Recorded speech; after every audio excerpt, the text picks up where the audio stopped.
Greetings and welcome. Today we have Hemal Patel with us. How's it going, man? A staple of the Flesh and Blood community. Oh man, I don't know about that. I just sell singles, man. Well, you sell the staples. That I do. That I do. So how did you get into selling the singles in the Flesh and Blood community? Well, I started off by just wanting to finish out my own personal collection. Monarch at the time was really expensive, and the first edition and stuff was going for thousands of dollars. Unlimited was right around the corner, so I figured, hey, I can buy a bunch of the cases of Unlimited, just fill out my own personal set, and then sell the extras and see what happens. But then I sold it, and I bought more, and I bought more, and I started buying other sets. Became a vicious cycle? And it became a vicious cycle. They don't call it cardboard crack for no reason. So if I remember hearing correctly, you have a profession, or it sounds like you were in schooling for... Yeah, I'm almost an attorney. I just have to finish taking the bar exam, and I do that. But I basically work at a law firm right now, so it's just a matter of, formalities. But I do this for fun. I love the community. I love doing cards and stuff like that. So this gives me a way to, engage with the Flesh and Blood community at the same time as, playing the game I love. So do you actually still play in tournaments, or do you yeah. typically mostly focus on the selling and hooking players up with making sure they have what they need? I go to one armory a week, and I go to all my local events. I travel to all these callings and stuff, but I don't really play in them, to be fair. But I get to hang out, meet all the friends, all the clients I've helped, everything like that, and help build that community and make it stronger. Because the biggest part is that a lot of people had that issue if they didn't know where to get the cards to play. I wanted to fix that, and that's what I've been trying to do mostly. So I go to one armory a week. I help out my local community. I have a bunch of guys here from my local community actually that are either judging or playing in the calling, doing something like that. So, it's cool to see that, but I wish I could play more, but, there's not enough time. Absolutely. So is there anybody you want to shout out as far as some of the players or locals that you have that, sure. that have been part of your... One of our judges over there, his name is Matthew DeGregorius. He's one of the bigger judges in the Fab judge community. He's over here judging, I think, the Battle Hardened. We got pro players from Houston like JP Coleman and other guys like that. And, we all play at our locals at Heroes Collectibles every Wednesday. So shout out to Heroes Collectibles for giving us a space to play. That's awesome. Now, what do you see in the outsider set, or how do you see that maybe setting a precedent for new players or even like an influx of Magic players? Like, to me, it's all related, but you want to give some insight on what you see from that aspect? I see three interesting things that Fab is doing that could target or could be indirect targeting or direct targeting towards Magic players. One is all the Marvel faces that they started doing. Now, Magic has this problem, and I don't want Fab to have this problem, but they start doing a different variant every single set. Yeah, too many to collect. Exactly. So with Fab, I can see I noticed that they're doing quite a lot less in the variants, but still inducing the variants, which I can look at that as one of the key points of trying to get these Magic players over. The second way I see it is to appeal to that, less combo, more attrition-based gameplay. Fab tends to be more fairer compared to Magic in the sense that there's no mana screw and there's no mana flood, which are when you draw too many or too little lands. So then you end up with this problem where you have a lot of games that are non-games, and especially with Fab being best of one, you can't really have that.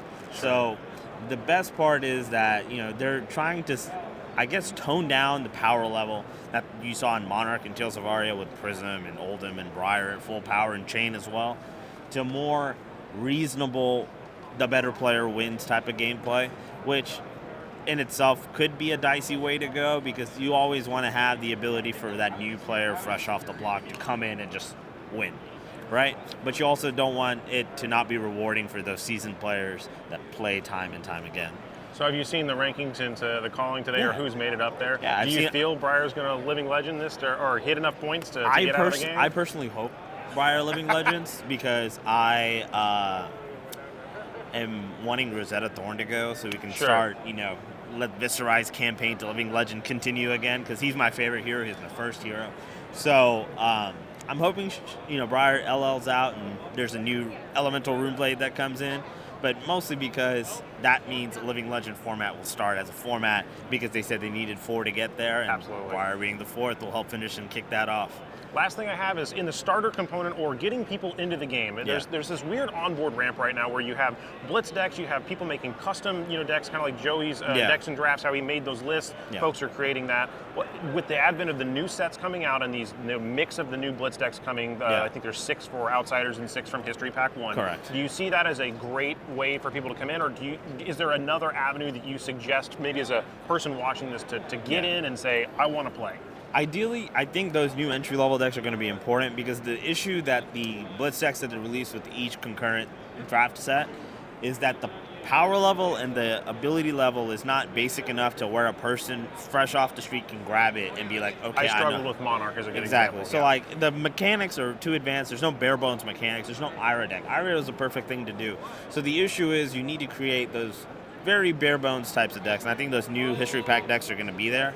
Personally speaking, what I try to advise players is to get classic battles, and I'm hoping they make more classic battles as they're very easy to sell. Like, hey, just 2 decks in one, fully fledged out and built, and you can have fun. They're very simple concepts and stuff like that. There's a rule book included, and you can just, hop on. But until we see more classic battles, and that too, I feel like at a lower price point, it should be more important for LSS, in my opinion, to make some of those products. What I recommend to a lot of players is to, after they get their first classic battles, is to pick a set that they find a hero that looks interesting to them and obtain all the commons and rares. Absolutely. Now, if you were to purchase them from, let's say, a vendor like off a TCG player, if you don't have access to these other avenues, you can get all of them roughly for about $50, which gives you most of the power level and cards that you need to play. But the other important part is that you can also, like, I myself, through my shop, I offer full common and rare sets shipped for $45. You get 3 of every common, 1 of every token, 1 of every weapon, and 1 of every equipment. Every single set's available.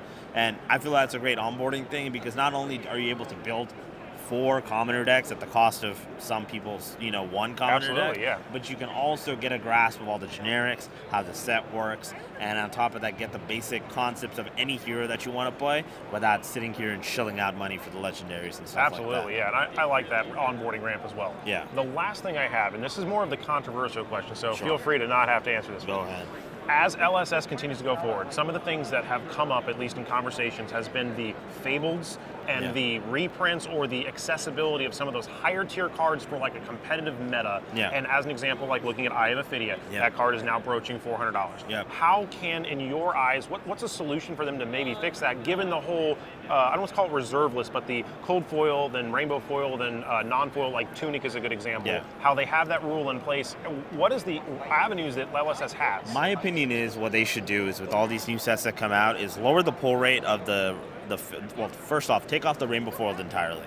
Okay. I feel like if you eliminate the rainbow foil, cold foil, and you just have a non-foil version and you have a cold foil version, creating the chase for the collectors as well as the high-end version, and creating a tournament legal Fabled that you don't have to worry about turning into a Taco Bell burrito halfway through your round.